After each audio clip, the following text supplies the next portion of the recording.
হাসরের ময়দানে তার ইজ্জতের গ্যারান্টি আল্লাহ রাব্বুল আলামিন রাখবে। জোরে আওয়াজ করে বলেন আল্লাহু আকবার। আরো জোরে বলেন আল্লাহু আকবার। দ্বিতীয় নম্বর আমল বেশি পরিমাণে আল্লাহ পাকের জিকির করা, হাঁটতে চলতে আল্লাহ পাকের জিকির করা। আফজালুজ যিকরি লা ইলাহা ইল্লাল্লাহ। এছাড়াও ছোট ছোট অনেক জিকির আছে, অনেক তাসবিহ আছে, যেগুলা তিলাওয়াত করলে, যেগুলা পড়লে অনেক বড় বড় ফজিলত। যেমন বুখারী শরীফের সর্বশেষ নাম্বার হাদিস, ইমামে বুখারী রাহিমাহুল্লাহ সর্বশেষ একটা ছোট্ট হাদিস রওয়ায়াত করছেন। অনেক ছোট, জবানে হালকা, উচ্চারণে সহজ। এই জিকির, এই তাসবিহটা, এই দোয়াটা যদি দৈনিক 100 বার তেলাওয়াত করি, আমলনামায় যদি সাগরের ফেনা পরিমাণ গুনাহ থাকে, আল্লাহ রাব্বুল আলামিন নিজ জিম্মায় গুনাহে সগীরাগুলা মাফ করে দেয়। সুবহানাল্লাহি ওয়া বিহামদিহি বলেন সুবহানাল্লাহি ওয়া বিহামদিহি, সুবহানাল্লাহি ওয়া বিহামদিহি। যারা এতটুকু পারবেন এতটুকু, যারা আরেকটু বাড়ায় পারবেন সুবহানাল্লাহিল আযীম, সুবহানাল্লাহি ওয়া বিহামদিহি, সুবহানাল্লাহিল আযীম। এই জিকিরগুলা ছোট ছোট জিকির, অনেক বড় ফজিলত। ছোট ছোট দরুদ, অনেক বড় ফজিলত। সাল্লাল্লাহু আলাইহি ওয়াসাল্লাম, সাল্লাল্লাহু আলাইহি ওয়াসাল্লাম, সাল্লাল্লাহু আলাইহি ওয়াসাল্লাম। দরুদ আর সালাম দেওয়ার জন্য আলাদা সালাম বানানোর দরকার নাই, দরুদের সিস্টেম আলাদা বানানোর দরকার নাই।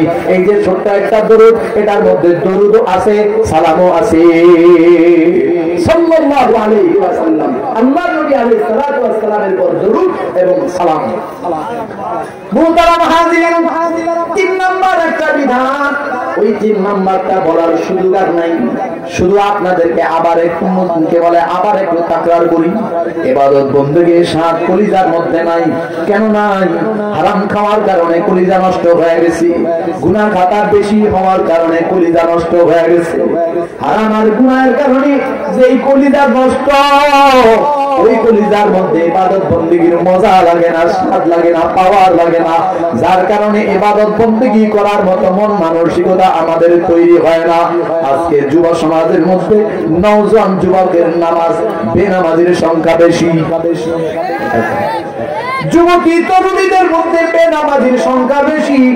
নামাজের ধার ধারে না যুব সমাজ, তরুণ তরুণীরা নামাজের ধার ধারে না, রোজার ধার ধারে না, পর্দা বসিদা নাই, হালাল হারাম তো মিজ নাই। যখন বিয়া শাদীর বয়স হয়, মসজিদের ইমাম সাহেবের কাছে গিয়ে মাথাটা আগায় দেয়, হুজুর হাত বুলাইয়া দেন, দোয়া করে দেন।